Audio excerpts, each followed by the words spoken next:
pulling in and out, particularly when there was one waiting to get out while somebody was pulling in. So anyway, TxDOT has widened the road in the right-of-way. It looks great. Everybody's happy. So thank you very much to TxDOT for doing that. And there was another one recently. We had a little bit of rain a few weeks ago. And you know how it's just enough where it loosens up the oil. And the surface of the roads are real slick. Well, one of our road and bridge guys who was operating one of the big trucks was driving down 173 just across from River Hill Ranch. And he actually hit some of that real slippery surface because it was resurfaced last year. And he did a 360-degree spin out in a big truck. So thank God no one was hurt. No damage was incurred to the truck, but it highlighted a safety concern which Kelly Hoffer raised with TxDOT. And almost immediately they got a crew out there, and if you're wondering why the road on 173 is a little rougher than it was before, well, they fixed that. Roughed it up. So hopefully that will address the problem. So I just want to thank TxDOT for being very responsive, at least on those two projects. That's all I got. Here's a three. All right, let's talk about a topic I haven't talked about in a while, baseball. Ivy is, baseball is doing really well. They had an up and down season, and going into the playoffs, they were tied for fourth place with two other teams, and ended up through a coin toss and a flip and a win to end up into the playoffs. And they have since pretty much won 4 straight games, and they will be playing Bernie Champion this week for the third round. I guess it's the regional quarterfinals, I guess is what it is. But anyway, not sure where the games will be. I suspect it'll be divided between both home teams. But that's always a fun game. It's probably the biggest rival that Tybee has right now is Champion. It will be a spirited game. It'll be a spirited game, so I encourage everyone to go. And Tybee just has 2 outstanding pitchers, so that's what's a real strength is. Stormy Rose is going to Oklahoma State University, and Aiden Klein is going to Midland College or Odessa, one or the other. Both of them are really good. Well, there's a big difference between the two. I think he's going to Midland College, I believe. But, yeah, I'm pretty sure it's Midland. Well, I don't have a whole lot after you three went through everything. I did dump 1 drop of water out of our gauge out here this morning. That's something I want to mention that's coming up, Memorial Day weekend, is the start of Crider's, and that's kind of a legendary place for us in Kerr County. I think it's the longest running rodeo in the state. Runs from Memorial Day weekend through Labor Day weekend, and it's very wholesome, family oriented. You see little kids out there dancing and stuff, and it's a lot of tradition. So if you haven't ever been out there or haven't been in a while, check it out. That's all I got. Yeah, the only thing that I would add, I know it's spring and everybody's restless, but settle down, get ready, budget season's coming. As of next week, we will have all of the proposed budgets in from the departments and elected offices, and the fun begins.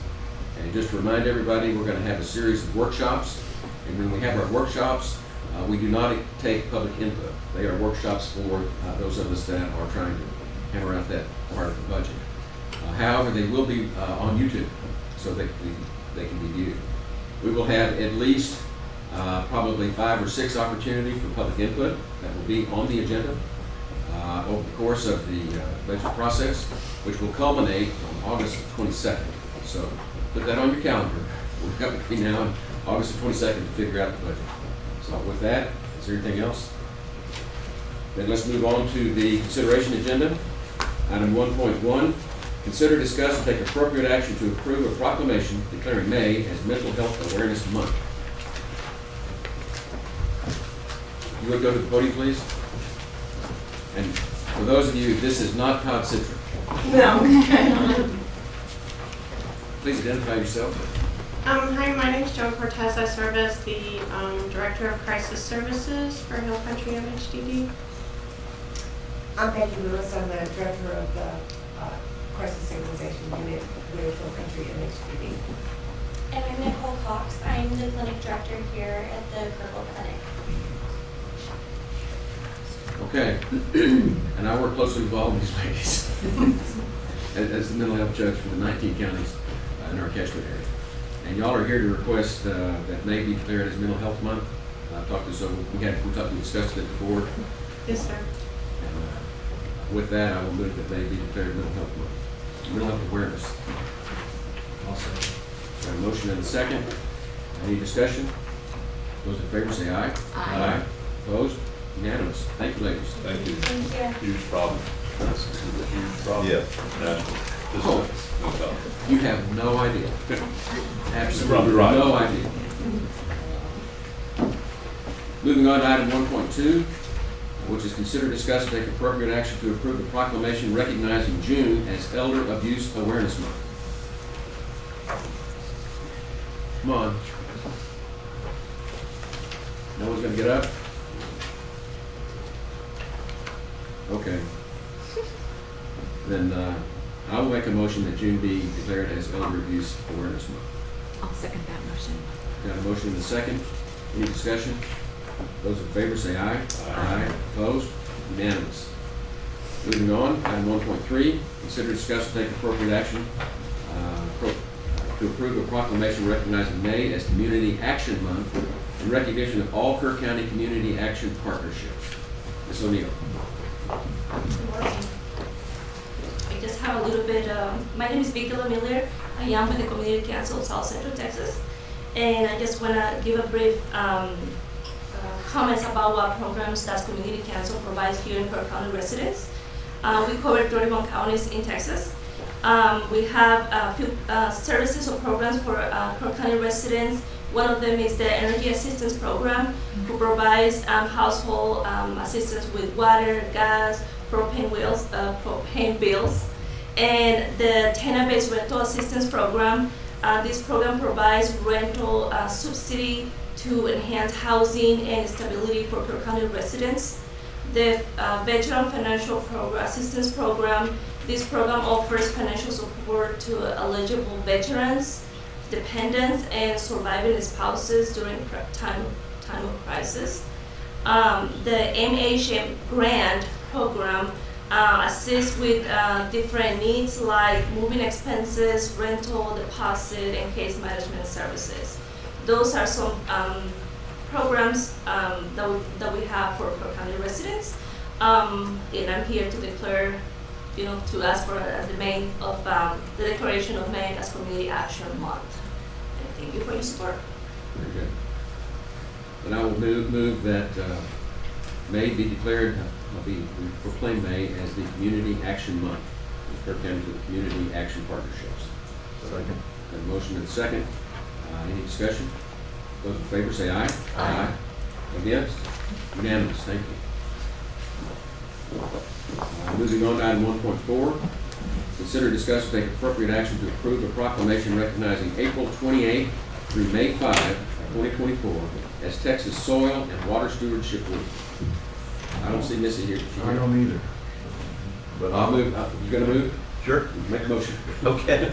I move to approve the proclamation recognizing April 28th, 2024 through May 5th, 2024 as Texas Soil and Water Stewardship Week. I'll second that motion. We have a motion and a second. Any discussion? I'm just hoping that we would have heard from Missy a little bit about the program. Well, we can always It's call already it. done. Okay, so with that, those in favor say aye. Aye. Opposed? Being none, unanimous. Moving on to item 1.5. Consider, discuss, and take appropriate action regarding interlocal agreement between UGRA and Kerr County regarding Guadalupe River crossing patrols. Before we get that, back to the basic comment on that one, if I could make, I make a comment about it. That was the end of the week, they had a land, Cowpokes. cow folks and land folks? Yes. Or something like that. And it was well attended, very good, little trade show going on, and they had a lot of talks about basically water conservation, land stewardship, things of that nature. So they ended the week on time. And had good barbecues. Okay. Their actions spoke for the words. Okay, I'm sorry to interrupt, go ahead. No, you're good. Good morning, Judge and Commissioners. I'm Shelby Tabor with UGRA. This ILA for your consideration will allow us to continue the litter patrol program for this year. Since 2017, UGRA and Kerr County have partnered on this program to reduce the incidence of litter at popular streamside recreation areas.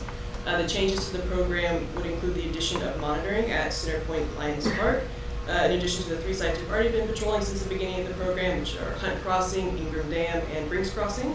The site selection change is a result of feedback we received from the officers last summer.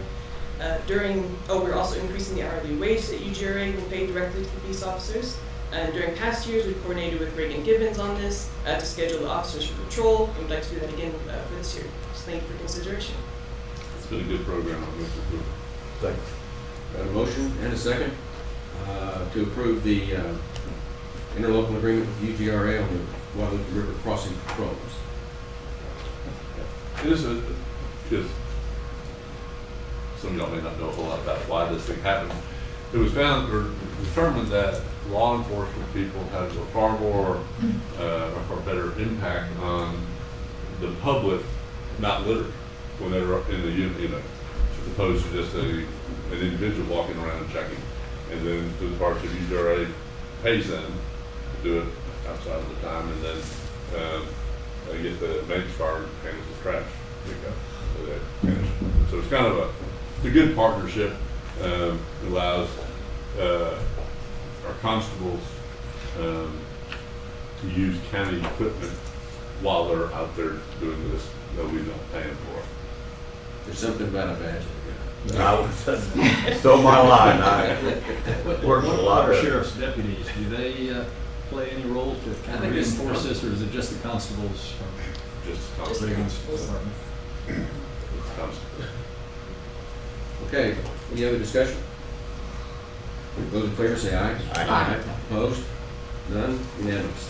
Thank you. Moving on to item 1.6, consider, discuss, and take appropriate action on a request from the Alamo Letter Society to place a bronze plaque containing the Colonel William Barrett Travis Victory of Death letter on the courthouse grounds.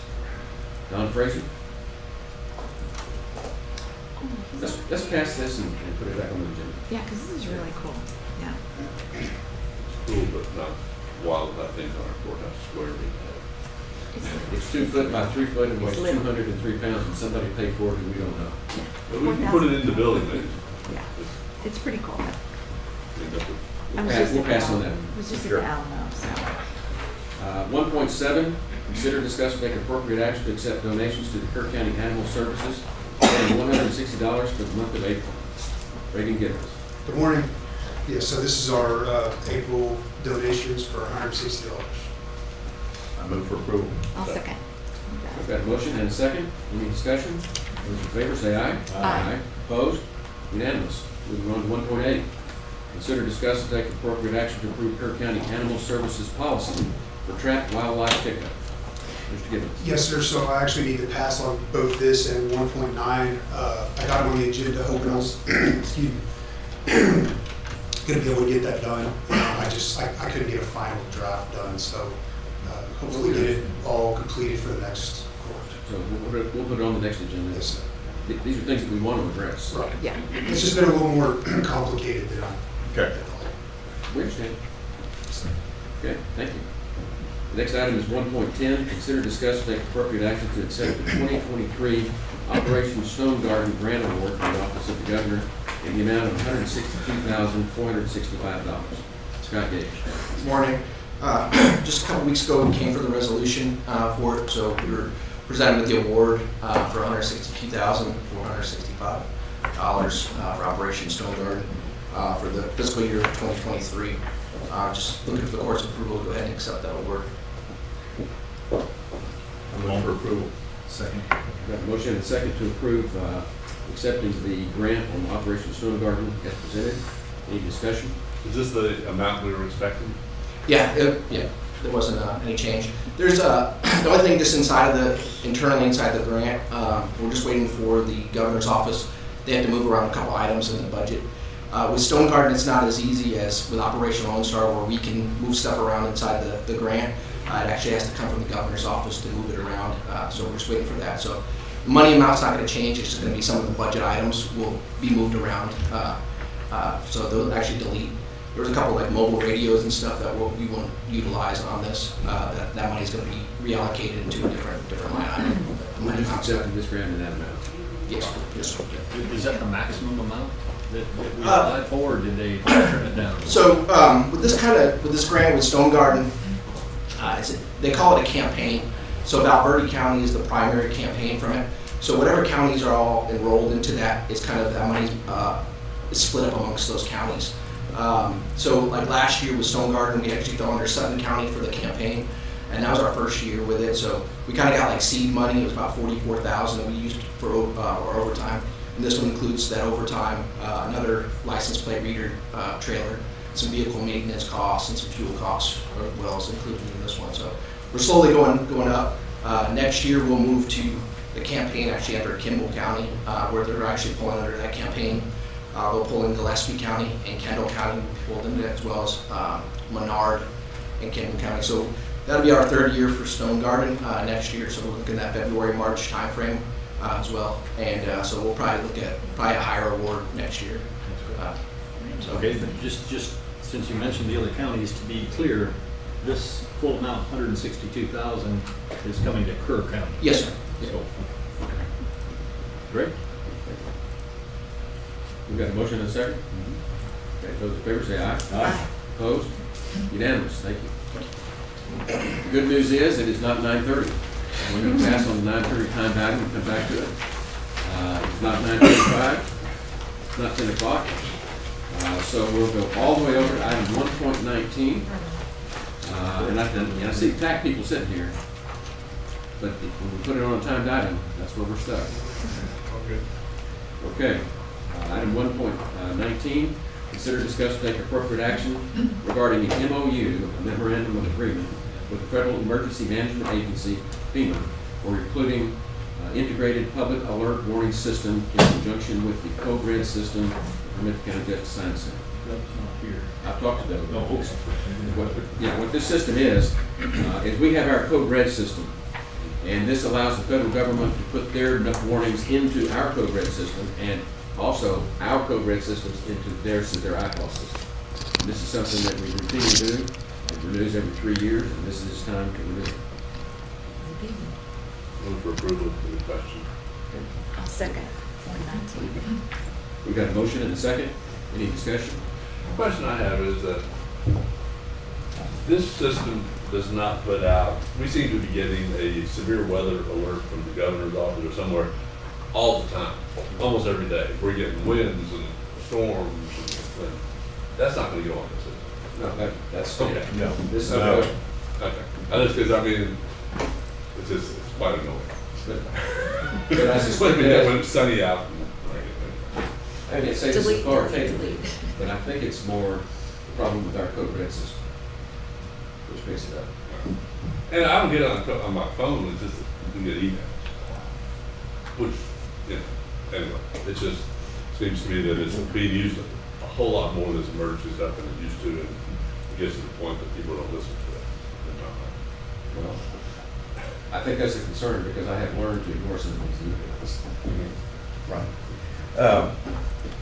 Before we get off this, Jason, I hate to put you on the spot, but I am on Code Red. I get some complaints from people out our area, you know, when maybe we have bailouts or something like that, and maybe, and correct me if I'm wrong, maybe if DTS is in charge or something, then the people out there don't get a Code Red. Yes. Unless, I guess, we're in the lead or something. Can you talk to that a little bit? So typically what we decide to do when we have bailout events, if it's a DPS-led case, then that is their decision on whether to put out information about that. That's not ours. We're not in charge of that operation. And that's where my complaint Yes, comes. and if we are the lead agency on a, say, a bailout situation, it depends on what happens during the bailout. If we capture everybody or we think we've captured everybody on bailout, we don't put a code red Right. out. There's no reason to. Understand.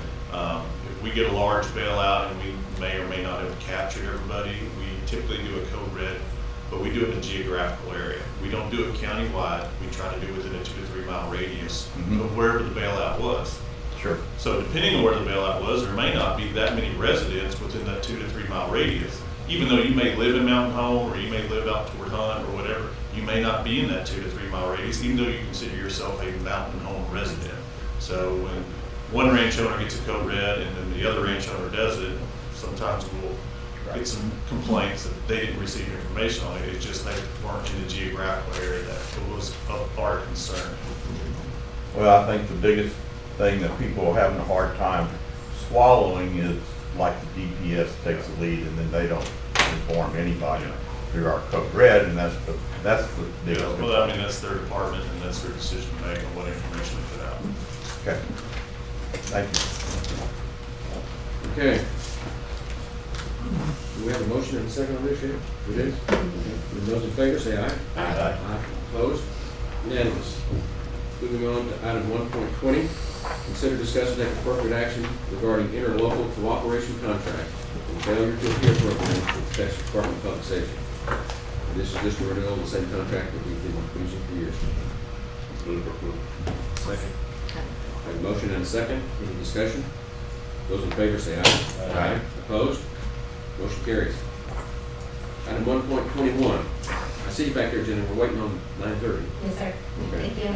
1.21, consider, discuss, and take appropriate action on the implementation of the burn ban. It's time to renew it again. Move for approval. Second. A motion and a second to renew, implement the burn ban, continue to implement the burn ban. Any discussion? Because we do this so regularly, I want to make comments on why we do it this way, is that this enables each commissioner to lift the burn ban in their precinct. Without this, we don't have that authority. A lot of counties, it's all or none, and they have to wait till the commissioner's court to do something. Well, I think Kerr County's kind of got part of it spoiled, because if they like their commissioners, they can put it on. Oh, of course. Sure. And it's a big county, and we get sometimes rain at Commissioner Overby's house and nowhere else in town. Okay, any other discussion? Those in favor say aye. Aye. Opposed? Unanimous. 1.22, consider, discuss, and take appropriate action to determine whether to allow the retail fireworks permit holders to sell fireworks to the public in celebration of Memorial Day beginning May 22 and ending at midnight on May 27, 2024. Mr. Harris, Yes, I move for approval of this. if we do nothing, they can't, right? So we have to take action for them to be able to In order to sell fireworks. I'm indifferent, there's some that want to. Second. We've got a motion and a second. Floor's open for discussion. This is always a nervous conversation that we have. As of this morning, I feel pretty good about it. Well, But That's today's the next 13th, that's 2 more Right. weeks, yeah. and I, of course, I checked the Keach Barn report, and It looks good. it looks good, you know. Well, I understand. And as Commissioner Payson said earlier, it's drying out a little bit, but we're still there. We're right there where we need to be. We're not in the critical state. How many Or close to it. retailers do we have that will participate in that holiday fireworks? I can only speak to the ones out in precinct 4 and one large one, right there on 27. Okay. And it's run by a church group, and they do good things with the proceeds. I don't think there's a whole lot. Well, let me tell you, very well. Gotcha. You'll learn.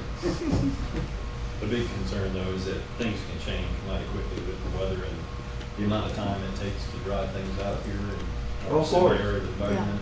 If is a huge word. 2 weeks, yeah. Yeah.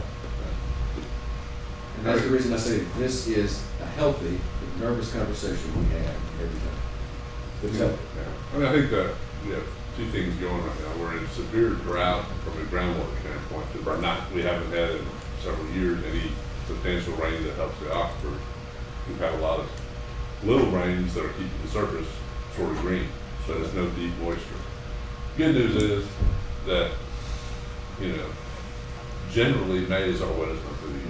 So we should get a little bit more, maybe even today according to the forecast. Right, in the next 2 weeks, yeah. I'm nervous about that one too. I'm real nervous about it. I was mowing over the weekend and talking about dust and dirt flying. You mowed dirt? Yeah. Mow dirt? It's all the tall stuff on top of that dirt. My wife saw me out there mowing my grass one day, she said, quit mowing that dirt. Yeah. Okay, back to the top one fireworks. We've got a motion and a second. We've had the discussion. Any other discussion? Those in favor say aye. Aye. Opposed? Aye. 4-1. And it's a nervous yes, Rich. Okay, it is 9:30.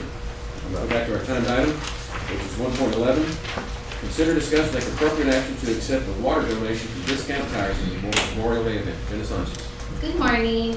Discount Tire has been gracious enough to donate water for us for our Memorial Day event. Will be probably hot. Last year we had a couple people. We did have some water, so we were able to give it to them because they were just got a little bit of heat exhaustion. So I'm just hoping we can accept their donation. I move to accept the donation. We've got a motion and a second. And let me kind of follow up. I work with the Veterans Service Council. We met on Friday. And one of the things that we're doing this year is we're setting up some canopies. The water will be in the shade, trying to be able to keep people cooler. It's always a great event, but it can be a warm event. Pass out some numbers. Any other discussion? Those in favor say aye. Aye. Opposed? Unanimous. Thank you. Thank you, Jim. Thank you, Jen. Okay. 1.23, consider, discuss, take appropriate action to surplus IT items from the IT department and an office chair from the Justice of the Peace Precinct 3. Hilda Mendoza. And for those of you that don't know, we cannot surplus these things without approval. So yeah, I just have about 20 items for the IT that they want to get rid of: monitors, USB ports, and an office chair for Judge Mitchell. I move for approval. I'll second. Got a motion and a second to approve the surplus items as presented. Any discussion? Those in favor say aye. Aye. Opposed? Unanimous. Thank you, Hilda. Next is item 1.24. Consider, discuss, take appropriate action on budget costs to improve email access. I put this on, this is not against Scott at all. I have continued to be incredibly frustrated with our email, our county email. Any response he sent? No. For a 2-week period, and Scott's aware of this, I couldn't get email, period. They just wouldn't download. So they came in and they fixed it, so now I get it. However, I only get my emails on my computer if I'm in the courthouse. Take it home, it won't download anything. I go to my phone. I can download it when I'm at home. If I reply, they get lost. I don't know where they go, but they're not back. They don't show that I've sent them on my computer. And you know, along the way, it seems that the problem is server Sinking. Sinking. syncing, and also just not having enough, I don't know, it's memory or whatever the term is, to handle keeping track of all this stuff. And you know, it's not going to be a big impact to me, but it is ridiculous that we can't, from a budget standpoint, fix this problem. And I just really put this on the agenda to ask Scott or whoever is going to be working, preparing the IT budget, that there needs to be funds allocated so our email system works. Whether I'm on my phone, county computer, I don't care if I'm in Alaska or at my house or here, it should all be seamless. And you know, we all have other email services. They work wherever I am, and I just think that this needs to do the same thing. And I would guess other elected officials and county employees have the same issue, because I don't think they're zeroing in on my little computer. It's not just you. Yeah, I had the same problem plus a few more, you know. If I put something in a folder, like I pull up, I have a big folder for Jody. If I put something in, if I put something in that folder today, and I go home, or right here on my phone, the last one I can pull up is from 2021. And that's a problem. And I think we need to get better than that. So, anyway, that's just, the only reason I'm here is this, during the budget, I'm just asking IT to figure out what it's gonna cost to fix this. Countywide. So no action to be taken? No action, just a. Scott, you want to add any comments? I mean, what are we talking about? I'm sure you're aware of the problem. Go. Absolutely. And it's been this way, No, it's not a Scott problem all of a sudden, it's been there. yeah. Yeah, I've been here a whole month in charge. So the problem is storage. I mean, there's two different flavors of mail. You have POP and IMAP. IMAP means whatever you do on device A, it reflects on device B, and I believe that's what the commissioner is looking to get to. What that'll take is storage. So there's several options, you know. Texas Associates of Counties are big fans of Office 365. The problem with that is it's a large number. We have a lot of people and a lot of devices. So, you know, I have some numbers here, but we'll go over it during budget unless you just want a quick snapshot. I wouldn't mind a snapshot. Yeah, quick. Okay, quick snapshot. Current email server. Yeah, how many employees and devices do we have, just to start with? What is the number? I think we're at 325 for employees. Devices, you know, there's multiple. I'd have to look, but, you know, you have your people with a desktop and some people with a laptop, some people with 2 laptops. You know, a lot of the prosecutors, they need to have something just to show videos or just to store stuff that they don't want on the network. But it's at least double that number probably. Yeah, so. Easily. Yeah, easy. So, current email server, it's been in service for about 2 years. We paid $1,200. $1,200, what do you mean? A month? No, $1,200 for the guy to come configure it. Okay. Or, he wasn't actually on site, but, you know, he does email servers every day, all day. Okay. So we want somebody like that to come in and help us set that up. That was 2 years ago, $1,200. That's been our cost. Our other cost is, let's see, Proofpoint, our spam filter, virus filter. It went from a basic, which was unlimited. Next year it will cost $3,600 for our current users. And that's, you know, that's been there for a while. So when we bought it last time, it was a 3-month contract, but they don't offer that one anymore. And so now it's per user, per mailbox, I should say. So we're estimating $3,600 for next year. If we go Office 365 with the amount of mailboxes we have, so there's 2 different tiers. One is, you know, the user. So the Office and the email service is provided, and that's tier 3. And that would be $132,000, $825, or $132,825,000. Almost $133,000. Yeah. Is that a Round up one-time to- or is that an annual? That's an annual. There you go. So I was looking at, you know, building a new email server. I think we'll build it on the new, our new big server, large server, that would give us the ability to create these IMAP accounts. So it would sync from your phone to your desktop. You wouldn't come in and go, hey, have I read that one?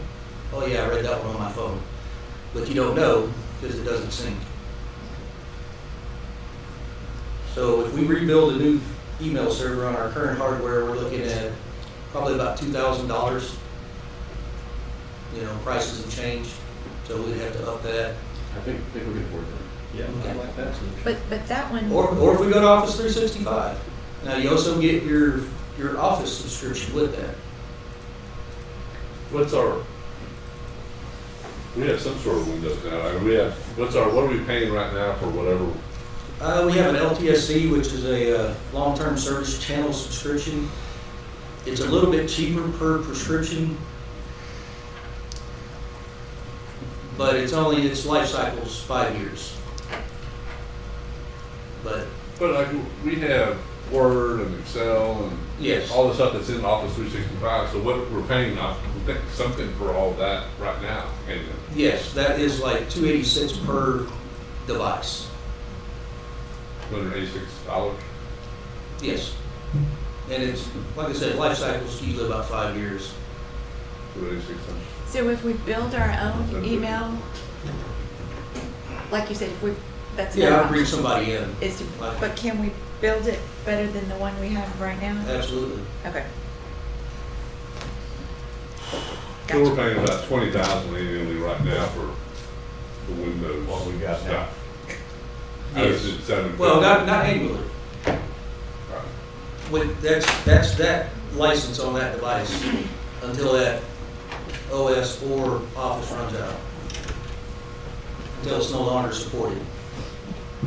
So it's a one time. But doesn't, and I'm looking at Jody because it seems that sometimes I've been talking to her and we're using an old version of Windows, or it worked for a while, which has some compatibility issues. Is that right, Jody? Didn't we have We're using old versions of Word. the old version of Word, but we're using old version of Excel and Word and all those, which say it's difficult because I think to try to work on. Scott, I think this conversation is very worthwhile, but it would probably be more productive if you would gather all this information and prepare a handout for us and be able to present it. Maybe something that we do in the budget workshop. Yeah. But we definitely want you to pursue this and be able to advise us what the best course of action is. I'm heading to the TAC training next week, the IT conference. So hopefully get some ideas there as well. Anyway, that was the whole reason. Yeah. My whole purpose for putting it on these was just really to say, during the budget process, we want this to look at. Right.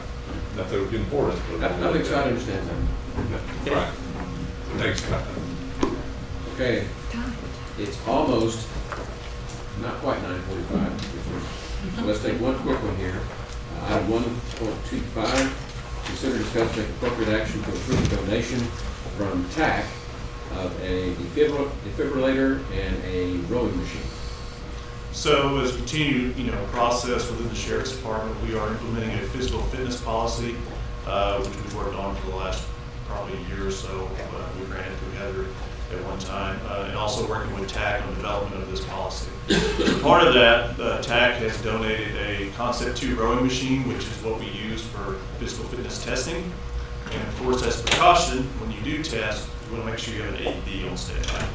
So they have both generously donated both these items to the Sheriff's Department. Make a motion to accept the donation. I'll second. Got a motion and a second to accept the donation from TAC of a defibrillator and a rowing machine as presented. Any discussion? Those in favor say aye. Aye. Opposed? Unanimous. Okay. One more. Item 1.26, update regarding issues related to Comfort Radio Tower. Not a lot to update. It's gonna go quick. This will go quick. That's okay. We're still in contact with the land lease company, which is Kerr's infrastructure. We have emails going back and forth with West Central Wireless. Our contract ends with them in 25. We're at least trying to get them to keep us on their tower through the end of December of 26. We are in contact with 2 other cell phone towers for backup and consideration. So that's basically where we're at on that. As far as the rest of the radio project, we are installing subscriber equipment. We have began installing mobile radios into several of our CID and administrative fleet, and so we are moving forward with at least installing radios. Good. Just keep us informed. Yes, sir. I got an email from AT&T. They put in something new in Centerpoint. Yeah. Do you have a new cell? They have a new tower or something. Well, Is it a new there's tower? something that you can now use your cell phone. Yeah, my phone works Big over plus. there now, yeah. I didn't know if it was a Okay. new tower or just a It's boost. just our, Okay. Let me quickly handle 1.47, consider discuss take appropriate action regarding the contract with the city of Kerrville for firefighting and emergency medical services agreement, which expires September 30th this year. I'll just make a quick comment on it, that I brought this up probably half a dozen times between now. City manager invited Judge and myself over just to go and discuss it. There was really full agreement from Lydia and from Judge and I anyway, that the contract is good, they don't want to make changes, and so to me, another 10-year contract is super. Same, it's got an escalator in it based on it's got an annual escalator, and the contract is based on the Dallas CPI index. And in the last 10 years, it's gone up about 200,000 plus or minus. It's like 1.4 million something now. It started out at 1.2 million, I think. So it goes up every year, but it goes up with just on the CPI index based on Dallas. And Unfortunately, it's going up a lot more here, right? Yeah. But anyway. to put this in context, 10 years ago, when this contract was negotiated, it created a firestorm in the community. And for those of you that were here will remember, it was a very hostile environment and contentious. Every year it was good. And so It was an annual deal. when I first got elected, first thing I had Jody do is go pull a copy of that contract to see if it was going to be on my watch and renegotiate it, because it was so bad. And I will tell you that the cooperation and the community mindedness, my case was at the meeting, Heather. The city sat down with us and said, we like what we have, we'll just continue. And we asked him what we wanted, and said, if we could continue it, Yeah. and they jumped on it. And this is good. It's been good for the community. And it's been affordable for the county. And their response in the county has gotten better and better through the years. Absolutely. I 100% agree. I mean, as a volunteer firefighter, they show up so timely. The kind of service we get from EMS is phenomenal, and the cost for the county to try to replicate that service. It's really, Yeah. really. I don't know if it's a factor of 3 or 5, but it would be a heck of a lot. So I'll make a motion that we approve a 10-year extension to the existing fire EMS contract with City of Kerrville. I'll second. Got a motion and a second. Any discussion? Those in favor say aye. Aye. Opposed? Unanimous. Next, we're buried in the courtroom here. City Committee. Go back and say good things about the city. We like working with you. 9:45. Sorry to keep you waiting, Tim. No worries, This is item 1.12. It's a presentation of the Safety Achievement Award from representatives from TAC. And this is Clem Zabalza. Did I say that right? Yes, sir. He's our new representative for Kerr County. Good morning, Judge and Commissioners. My name is Clem Zabalza. I'm the Deputy Director for Risk Control Services at TAC. With me today, I have Oh, you want me to introduce myself? Hi, I'm Carmen Knapp. I'm your new law enforcement consultant. I took David Wattis' place in November.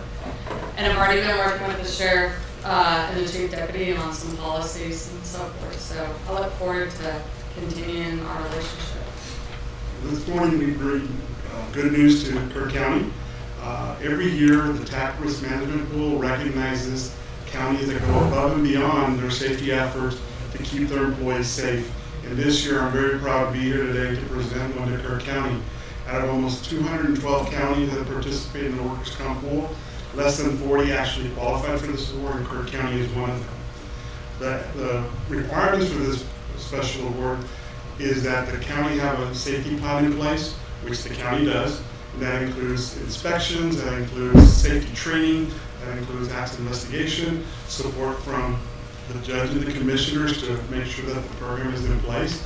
In addition, also having policies that also help protect, for example, seatbelt policy, mobile use device policy, social media policies. All these combined together with the efforts of every employee in the county keeps your county safe, and in the long run helps prevent losses to life, to property, and ultimately the valuable resources in the county. So we are very proud to recognize Kerr County today as a very good example of having an excellent safety program in place. How many years in a row do we have these? you've gotten it for at least 7 years that I can think of, because I've been at TAC 6 years, and you've gotten it before I was even there. So you guys are continuously above and beyond when it comes to safety in the county. Well, I sat in the blue chairs in 2017 and 18, we got it then. I think we probably got over a dozen of these. We've got a lot. And the benefit, obviously, to the health and safety of our employees and the public, it also saves us money. Yes. Because our workers' comp rate is as low as it possibly be. Right. And this is a photo opportunity, so I'm going to come down and let you present it and get our PR director and newspaper reporters to get the news out. And walk on up here. We'll try to get the Richard report behind us. Fireman Knapp. Yes, sir. How do you, I'm just gonna hand this to you. Okay. Hold that, sir. We just get over closer. Okay. Okay, ready? And smile.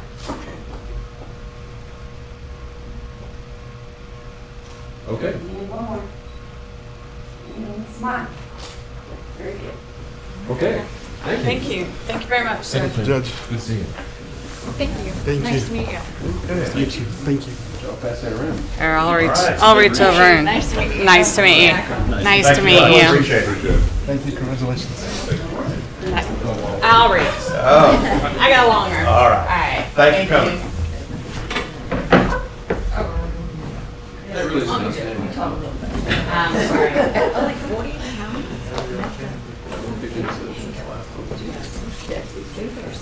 One more time to event at 9:45, which is item 1.13. Consider discussing appropriate action on amending the Health County Wellness Contract, a contact designation form. Ms. Sullivan. Good morning.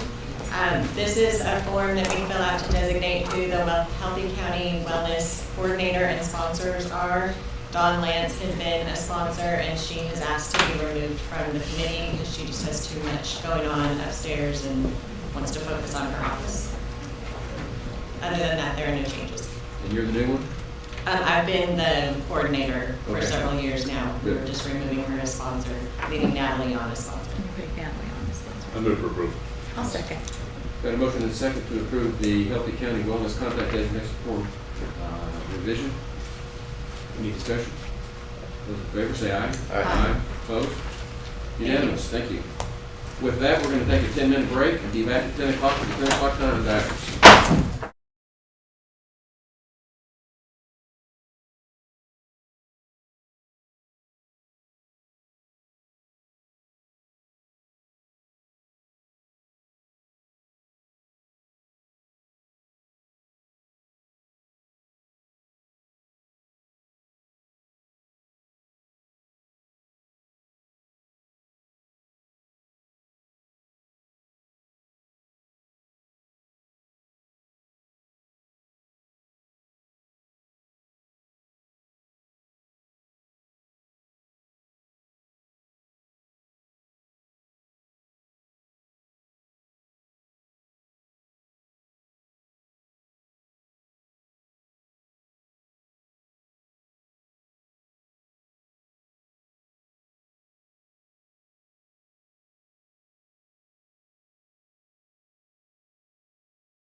Back in session.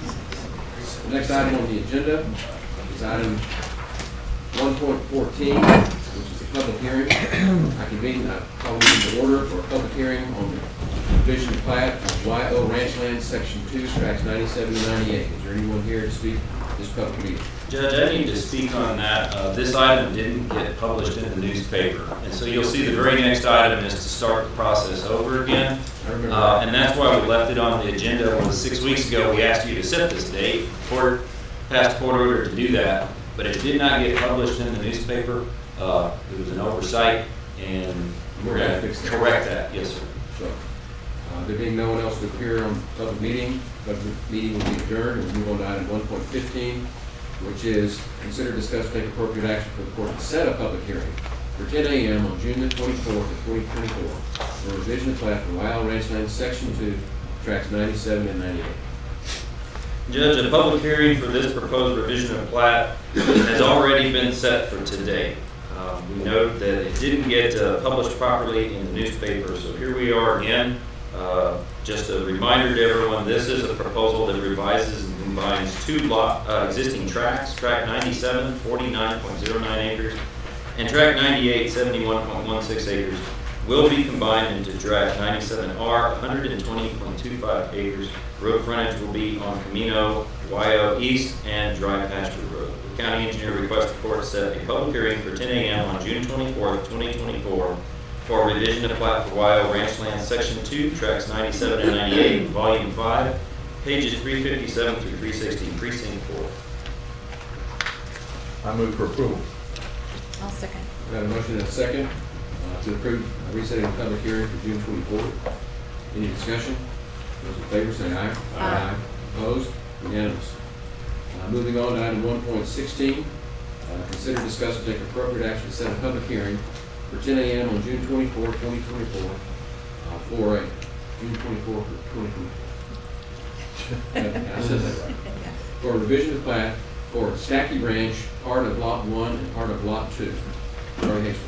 Thank you, Judge. This proposal revises part of Lot 1 and part of Lot 2, 33.75 acres combined, into two lots. Lot 1A will be 10.13 acres and Lot 1B will be 23.62 acres. Frontage for both lots will remain on Bear Creek Road. County engineer requests the court set a public hearing for 10 a.m. on June 24, 2024 for a revision of plat for Stacky Ranch, part of Lot 1 and part of Lot 2, Volume 5, pages 77 through 85, Precinct 3. So moved. Second. Got a motion and a second. Set the public meeting for Stacky Ranch as presented. Any discussion? Charlie, how many tracts are in the original subdivision? About 25. This one gets a little complicated with recently passed Senate Bill 2440. It does. And I have no problem with the hearing. I'm all for it. But I guess that's what we're going to talk about in the next item. It's coming up. Coming up. Okay, so any other discussion? Those in favor say aye. Aye. Opposed? Unanimous. Moving on to item 1.17, consider, discuss, and discuss revision of plat for Stacky Ranch, part of Lot 1 and part of Lot 2. We do have a speaker on that, Jared Martin.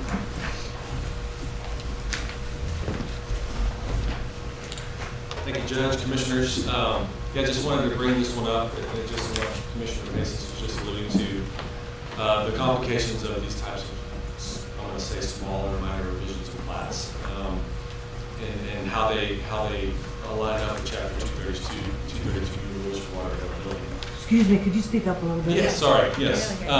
And how they work with the new rule changes in Chapter 232. And how they also work with the current Kerr County subdivision regulations. And as I read the Kerr County subdivision regulations, this one would be exempt from water availability. It doesn't create more than 10 tracts. And so how does that work with Chapter 232? And really the biggest question is, how do I explain that to my client who's faced with 60K in water availability? You bet, yeah. So yeah, I'm kind of looking for guidance or answers there as to how to respond to her, because as she's subdividing in Kerr County, I feel like this fits within the rule of Kerr County, but it somehow conflicts with Chapter 232. Which, if I read Chapter 232, I see that there are some leeway for the counties to commissioners' courts to waive certain requirements. And so, you know, are we to assume that since there are exceptions within the county's rules, that there is some sort of consensus that criteria is acceptable to the commissioner's court in light of the exceptions that are allowed in Chapter 232? So that's kind of where I'm at. So just looking for answers there. Do we defer this discussion until we get to that agenda item? No. Okay, go ahead. I want to go a little bit more in detail on this situation because one is, in my mind, it's pretty easy to fix two different ways that are available in our subdivision rules or state law, 232. The situation is here, two sisters inherited this property and undivided interest in it. And all they want to do is divide it between themselves. They're getting caught under the new rule and that the interpretation that there's 25 lots in subdivision, this is going to make 26 if they go through the process. That requires a water availability study. And to me, that is just violation of property rights, waste of money, and everything else. And we should try to figure out a way to help these people. There are 232.010 says, exception to plat requirement, county determination. The Commissioner's Court of the county may allow conveyance of portions of one or more previously platted lots by meets and bounds description without revising the plat. That right there gives us authority to say we're going to waive our platting authority. They can do this by meets and bounds and move on. What was that? 232.010. Which subsection? I'm trying to look at it. 10. That's 232. And it's 10. Yeah. So, I mean, there's a way there. There's also, if you look at, we put in our rules under plat exceptions that there's 9 or 10 state exemptions from platting. State exemptions from platting. We put in our rules that those exceptions do not apply for replats. That is not in state law. We put that, added that in, so we can paint that out. And since this is an undivided interest, it would allow this to happen. It's by taking out those exceptions. And I think that there's a pretty good argument. We added this in, state law didn't really, it's kind of silent on this issue. And I think it's a pretty good argument that those exceptions apply to replats. It's a whole different issue. But we added that in, it's not in state law. So we can make that exception. And all that's going to do is allow situations of undivided interest to divide their property without platting, and agricultural, vector land bank, and a few other things that are exempt under state law. And there's a pretty good argument that those are exempt, whether it's in a subdivision, a plat subdivision or not. That's something that to answer that, I think we have to wait for executive session and talk to outside counsel. Yeah. But I think either one of those give us clear ability to do it. In this ETJ right now, we frequently waive platting authority given to the city of Kerr. So we certainly have a precedent of waiving our platting authority, and I think that we have the ability to waive it here, and that solves the problem. So, what do you think, Jared? Yeah, I think that's a good avenue. I mean, clearly that was allowed many years ago. I mean, we're dealing with a part of Lot 1A, part of Lot 2. It was divided by meets and bounds in a very similar manner. So, and specifically these kinds of scenarios, I think that's where it works the best. I think the blanket Chapter 232 rules and the main rules of subdivision regulation, really there for the bigger developments, right? And try to keep that authority in those situations. But these, 2 lots in one, or 1 lot and 2, 1 lot and 3 type scenarios, it seems reasonable to come up with an exception that would allow those kinds of provisions. Well, I can personally speak to the intent of the revised subdivision was to be able to handle these cases like this on a more individual basis and not have some kind of blanket statutory rule in place. So I don't see this as a problem. Well, I'm very sympathetic on this one, and I don't see it as an issue of, I mean, the smallest lot is over 10 acres. So it's not a major concern that way, but it is a new state law. So my concern is just about whether we comply with the state law or not. So I highly recommend that we get outside counsel, particularly from Chuck, an opinion on how best to do it, if we even can do it. We're gonna do that. Here we are, and I don't disagree with that, Commissioner, but the state law says, comes into place if you plat it. If you don't plat it, if it's just a division, it doesn't say if you divide property, you're required to do whatever it is. It says if you plat it, you're required to do whatever it is. So we're not platting. So you waive platting authority, there's no platting required. You have to go ahead and make the division. And like the judge said, these situations would come to us on a case by case. Now, if they were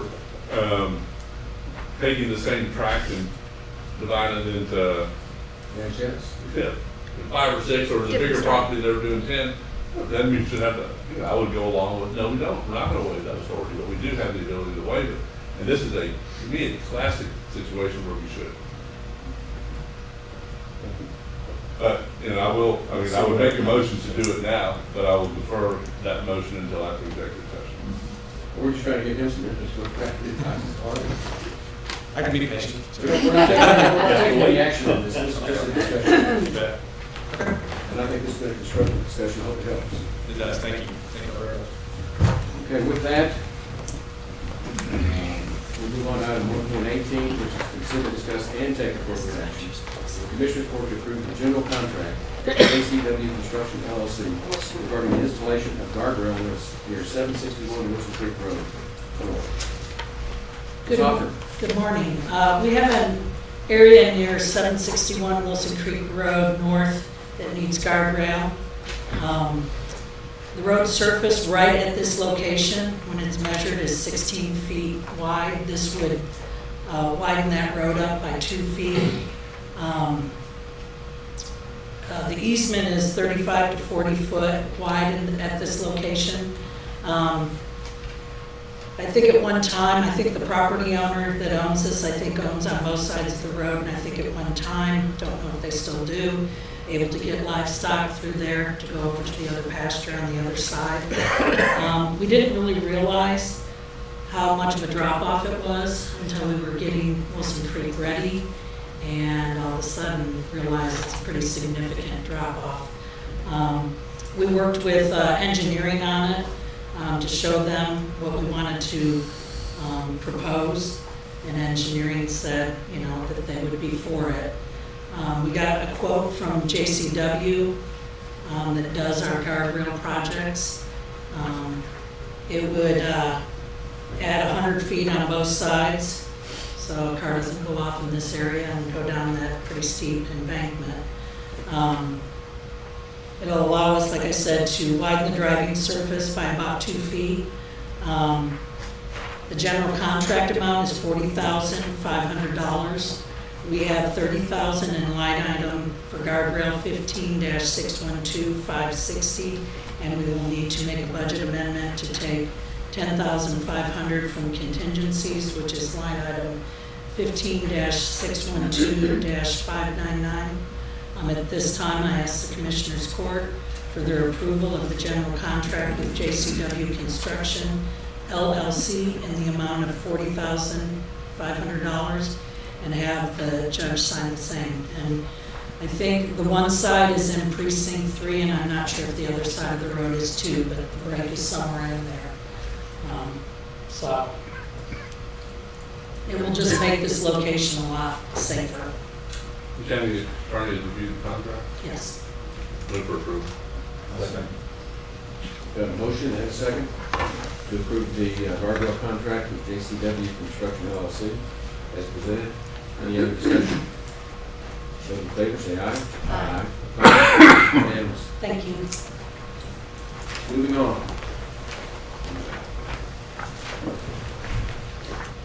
All the way over to the last item on the consideration agenda is item 1.28. Consider, discuss, take appropriate action to review implication of Kerr County subdivision rules and regulations in light of revisions to section 232 of the local government code and the use of groundwater. We seem to have several people in the room for that one.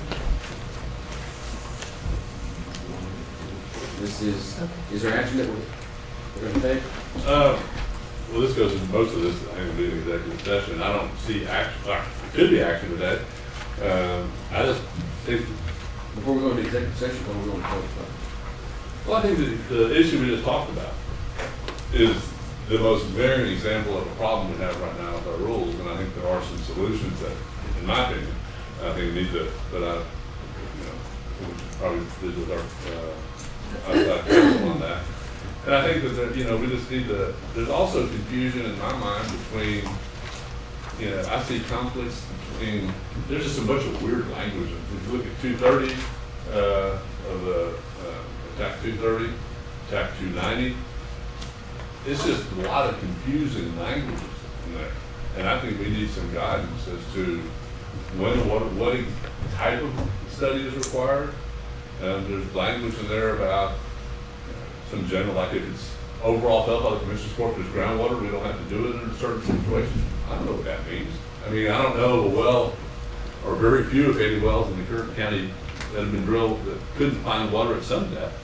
Some of them aren't very good, but it's just things like that that, to me, we need some guidance. We need to really look at this whole issue, because the state law change kind of took, I think, everyone by surprise. And I think we need to look at it. And I'm in favor of water availability, but I'm not in favor of putting excessive burdens on landowners and taxpayers for no real reason. And if we can figure out a way to, in fact, frankly, I think some of it, you get into a takings issue on this. Those people own that groundwater. And we're making it so expensive for them to drill a well, it's ridiculous. They divide a piece of property into 2 large lots. And this gets into subdivision, they have to go ahead and spend $50,000-$60,000 on a water availability study. It does not make sense. But that's what the legislature did to us, so we need to figure out how to look at our rules and hopefully modify them to be in compliance with state law and the public. I definitely want to hear from outside counsel. Well, certainly we do, but the public doesn't even know what the issue is. And we're dealing with some fine-tuned issues, some complications, because what you're talking about are subdivisions that our rules do apply to. The big action that the legislature took is the exception of what does not need to be applied. And that's what the public really needs to hear. And that's going to be under Section 232.0015 of the Local Government Code. And it's going to be under subsection F. It says the county may not require the owner of the tract of land located outside the limits of the municipality who divides the tract into 2 or more parts to have a plat of the subdivision so this is the exception to the subdivision rule.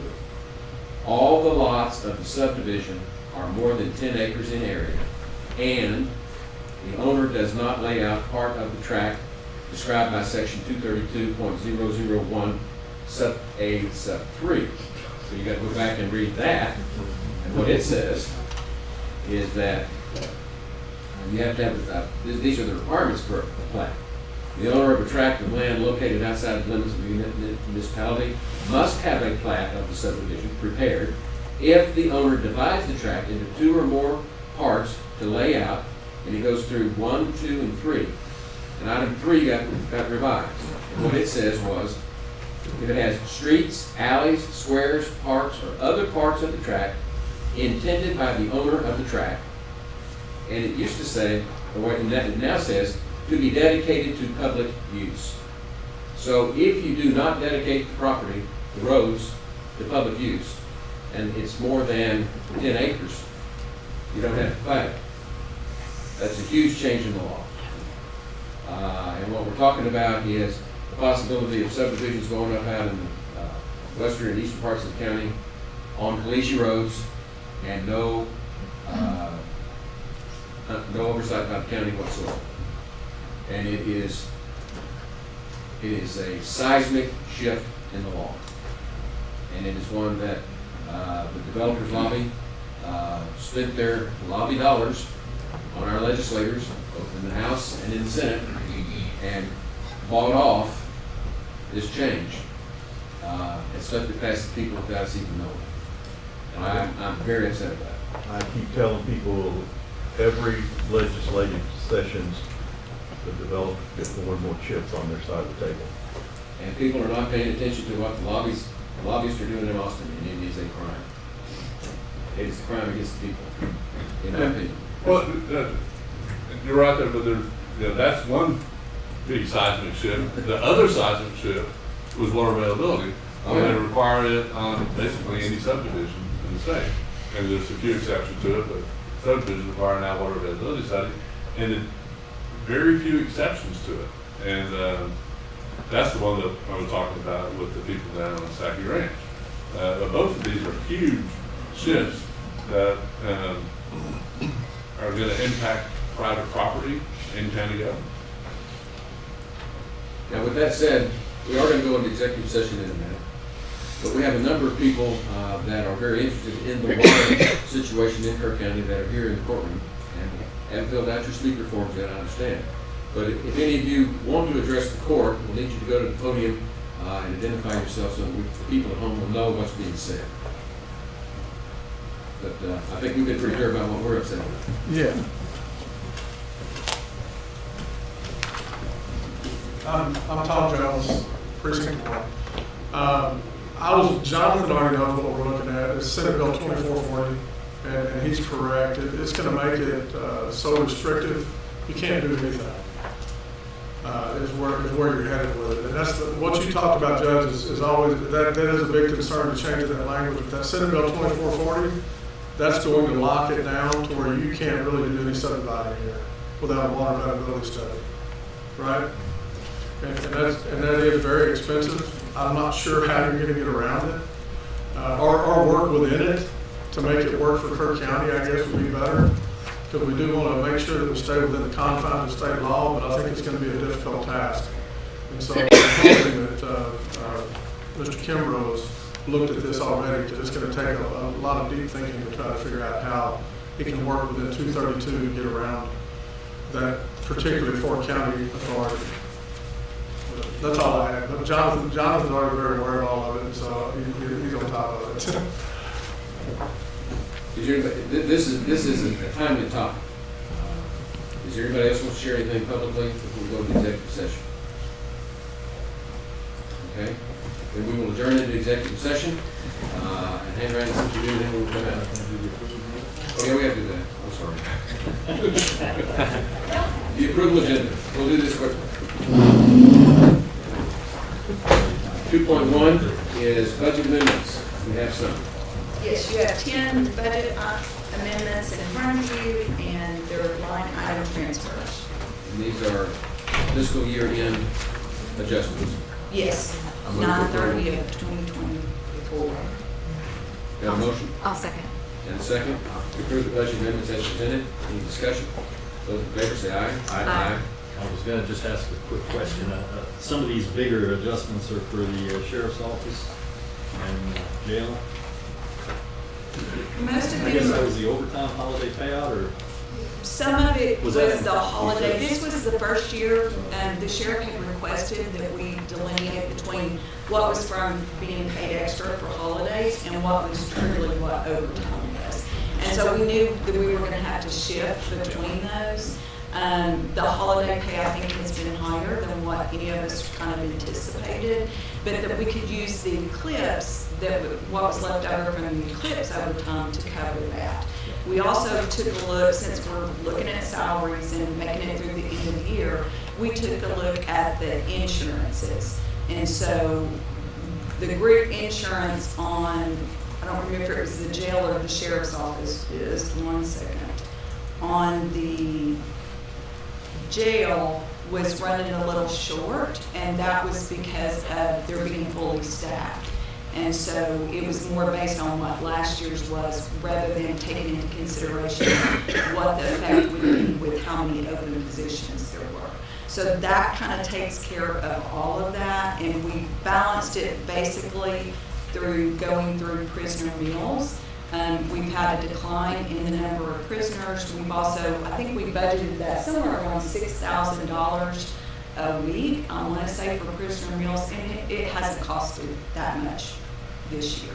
So we feel like they'll be there. Of course, everyone knows that if we're getting toward the end of the year, we have to feed the prisoners no matter what, and at that point, the money would need to come from contingency. So how much of this is a function of the eclipse? None. The eclipse actually contributed about $41,000 to what the issues were.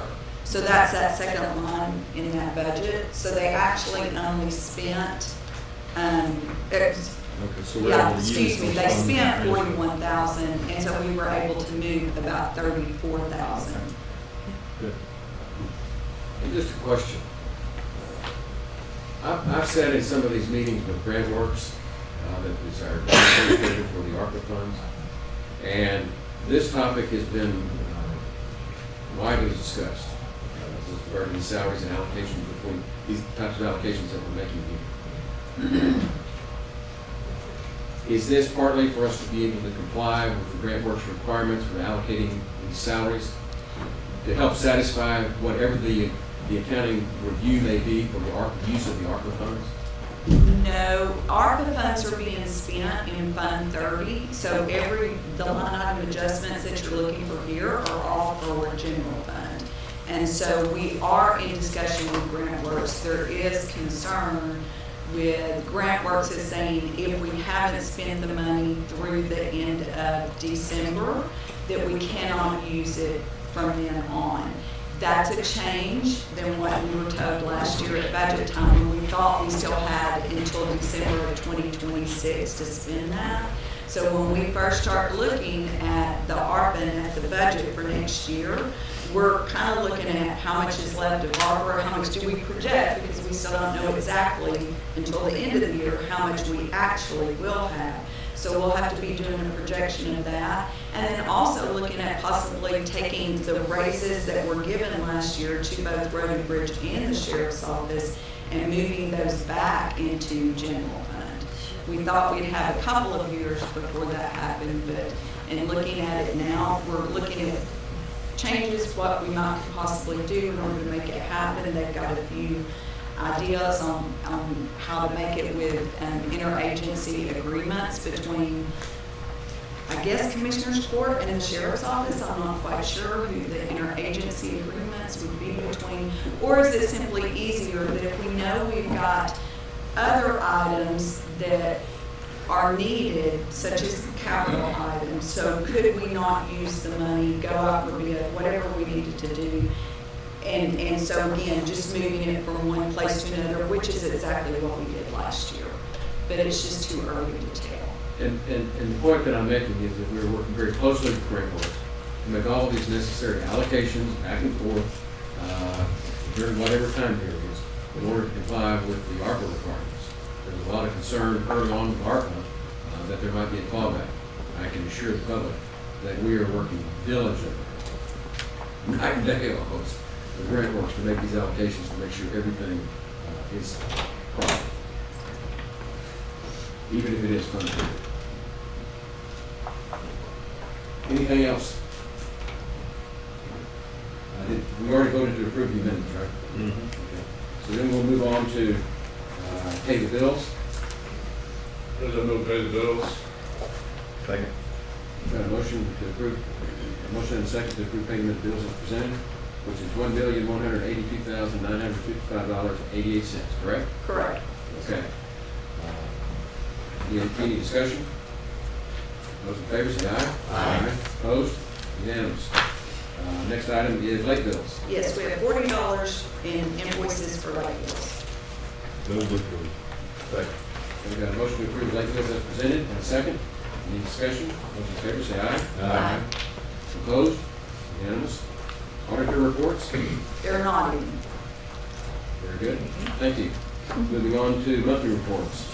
Yes, for March 2024, District Clerk's Office, District Clerk Dawn Lance, Veteran Service Office, VSO Jennifer Sanchez, April 2024 payroll approval, County Treasurer Tracy Sullivan, District Clerk's Office, District Clerk Don Lance, Auditor's Office, County Auditor Tanya Shelton, Justice of the Peace, Mitzi French, Precinct 1, Judge J.R. Holm, Precinct 2, Judge Kathy Mitchell, Precinct 3, Constable Tommy Rodriguez, Precinct 1, Paul Gonzalez, Precinct 3, and Brad Ryder, Precinct 4.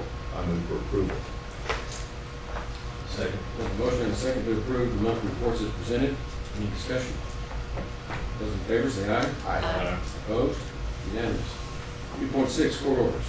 We have our court orders from April 22nd, numbers 40596 through 40615, all in his order. Make a motion to approve.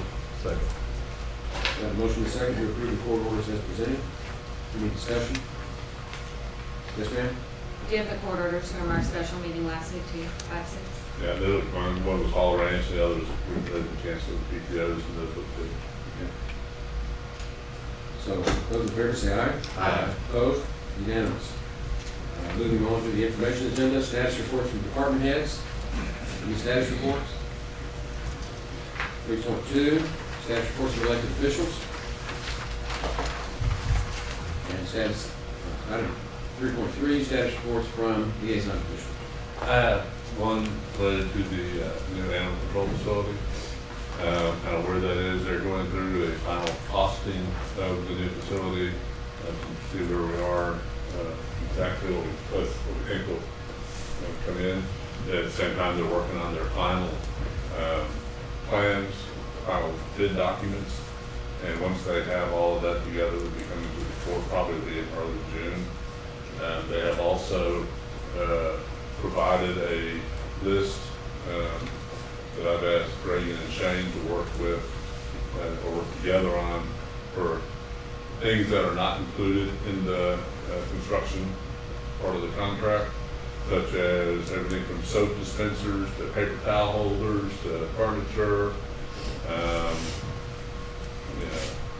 There's some other items. There's a lot of items. The security system is a different item. That has to be, because it's done through Guardian with the requirement that we have to use it through them. They're going to do a lot of running the conduit and all that stuff where it goes, but the actual installation of that is separate. Another additional cost for other costs not included, monitors. There's just a lot of little things that go into moving into a new home, new building, that are not part of the construction of the structure. And those two, Reagan and Shane, are working on that. I've asked them to have that available for us for budget, so that we can have that there. It may not be something that's, and once we get the final plans in, then we'll know kind of construction timeline, but we're going to need to know those numbers. Anyways, that's where that is. Probably early June we'll get the final plans, put it out for bid, and after that point, then you can start finishing up some of the permitting as well. You can't get permits from the city until you have final plans.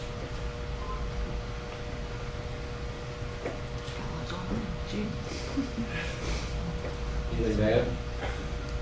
Two things I'd like to bring to everyone's attention is, don't forget the VA pathway dedication service on May the 24th at 10 a.m. This is a great thing that we've done. It's a wonderful project, and if you can, if all possible, try to make that dedication service. And then also remind everyone that we do have our Memorial Day service here at 10 o'clock on Memorial Day, which there's been a lot of planning and hard work that's gone into that, and I think it's going to be very well presented. And Judge, along that line, because Memorial Day would be our normal Commissioners Court Day, Commissioners Court, our second meeting will be on Tuesday the 28th. Correct. We do it the next day. Okay, with that, we're now going to adjourn into executive session. Take a brief recess and we'll start next.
16. And we come out of executive session. I'd like to comment on 1.17, which was discussion of the Stacky Ranch question. And there was a public hearing was set at that time. And the advice we were given is that there is an argument for us to grant a waiver to allow that division of that property. And any discussion related to that would take place at the public hearing, from the public, would take place at the public hearing, which was set for June 24th, I believe. Yes. Correct. But that there was an argument that we could grant a waiver on that. And on the other stuff, we talked a lot. It's just, there's some confusing, conflicting issues, and but there is another important issue, that we will start the process to do a subdivision, our subdivision rules regulation revision, in light of state law change and some other things that we have discussed that are kind of related to that. So that process will start, and there will be public hearings and meetings and assessments about that. And we've asked Heather and Charlie to start that list, and we'll be coming back and forth. So unfortunately, the time to get some of that done looks like somewhere between 60 and 90, probably 120 days before that will actually take place. But a lot of those there's some things in our rules that are just, the new state law prohibited the things that we have in our rules. We need to get that cleaned up and clarify some other things. Good summer. Anything else? Okay. With that, we're adjourned.